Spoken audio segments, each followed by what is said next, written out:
direction sensing. So the bricks know not just how far apart they are, but also in what direction they are. So this is just a simple example using color as a prototype.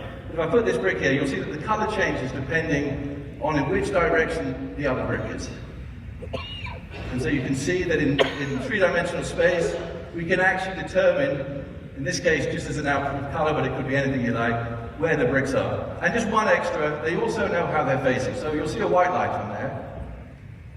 And if you notice what I'm doing, the white light only comes on if this brick is looking at the other brick. So what this means is if we build models, we know which car is winning the race because it's ahead of the other one. We know that perhaps a dog is licking another dog's face because they're looking at each other, or maybe they're sniffing it from behind. Maybe we wouldn't implement that, but we know that sort of information. So that's just a small range of the tons and tons of features that we've put in these bricks. And it also shows you how simple it is to configure the bricks for incredible scenarios. But let's see what that looks like in play, and not just as a tech demo. So I hope you've all built some models. I've got exactly the same models here, compared to a little bit earlier. You can see the only difference that you'll ever see is that I've put a smart tag on each of these.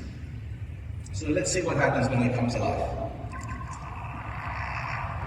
So you hear the door unlock, the engine start. As I move the car around, you'll see it respond.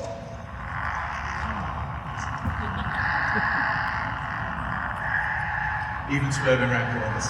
Maybe I'm going to crash it. Kids do that. But whatever you do, please don't run over any minifigures.